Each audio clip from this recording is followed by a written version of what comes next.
All right, today we're diving into a really fascinating and honestly a pretty unsettling document.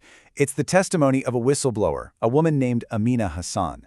And her story alleges a conspiracy that is just mind-boggling in its scope, one that targets the very words people live their lives by.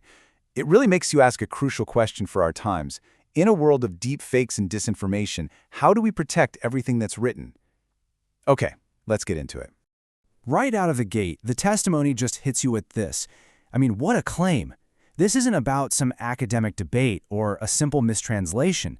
No, this is an allegation of a deliberate, massive campaign to alter a sacred text, and the person at the center of this story claims she was right there on the front lines of this information war. So who exactly is she? So, the author of this testimony is Amina Hassan. She's described as a 34-year-old linguist from Riyadh, Saudi Arabia, and her specialty? Ancient texts and translation. These are skills that, as her story goes, made her the absolute perfect person for a very, very unusual job. She even calls herself a kind of soldier, one whose only weapon was words. Her story starts back in November 2021. She says she was offered this incredible, high-paying job to edit religious texts for, modern readers. It sounds respectful, right? But she claims the organization behind it was something else entirely. It was called Al-Fath al-Kabir, which translates to the Silent Conquest. And according to her, their goal wasn't just conquest. It was a quiet takeover, designed to undermine other faiths from the inside. So you have to wonder, why this method? Why go to all this trouble? Well, the testimony explains this as a huge strategic pivot, a move away from a very public kind of conflict to one that's almost invisible. Let's break down the logic that's laid out in the source. What the testimony claims is actually pretty fascinating.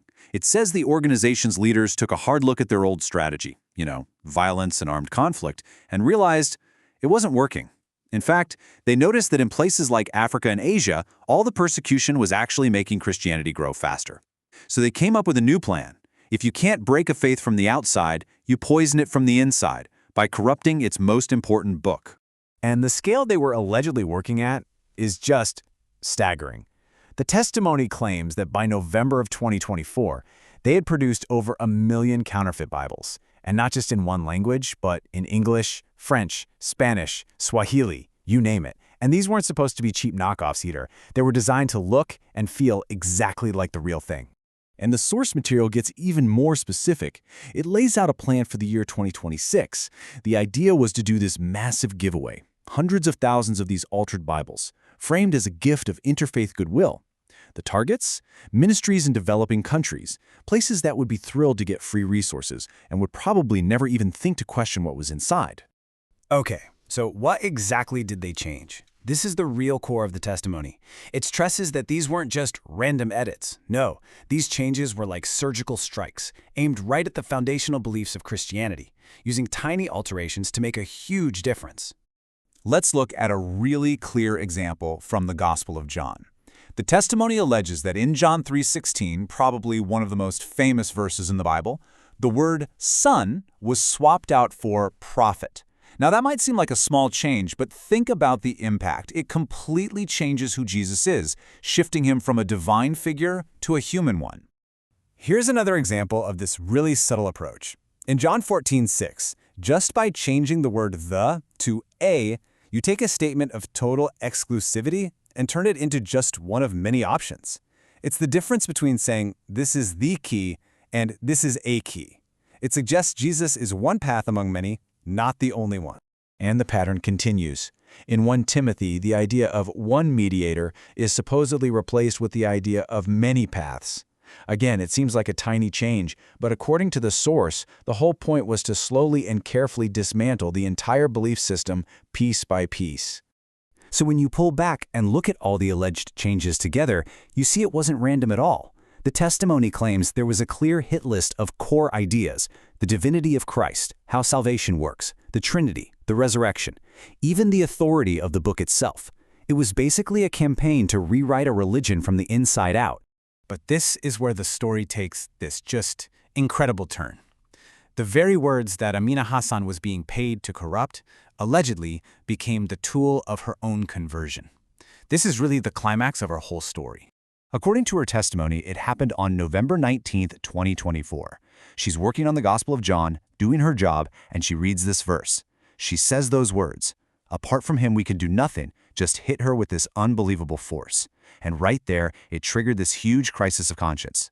And she describes this moment as something way more than just changing her mind. It was this deep, spiritual experience. She says she felt this unconditional love that was just completely foreign to anything she'd ever known. And in that moment, sitting at her desk, right in the heart of this whole operation, she claims she converted to the very faith she was hired to destroy. So what happens next? Well, all hell breaks loose. After she secretly copies a bunch of files to expose the operation, she gets caught. She's captured. She's tortured. They tell her she's going to be executed the next morning.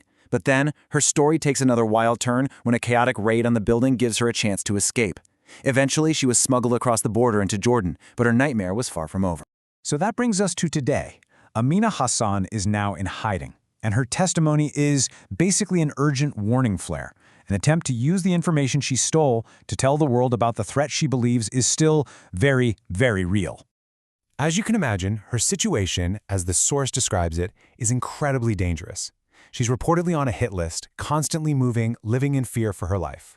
She says she's lost absolutely everything, but that getting this warning out into the world is worth the risk. The testimony wraps up with a very direct call to action. It's basically telling people to be vigilant. It says, check your own Bibles, especially if you got them recently or for free. It says to compare those key verses we talked about against versions you know you can trust. And finally, it asks people to share this warning with their communities, to get the word out about this potential threat. And that really leaves us with a much bigger question. Whether you believe every detail of this testimony or not, the story taps into a fear that I think we all have now. In an age where everything written, from news articles to videos to, yes, even sacred texts can be manipulated. How do we know it's true anymore? How do we protect the foundational words that we build our lives and our societies on? That's definitely something to think about.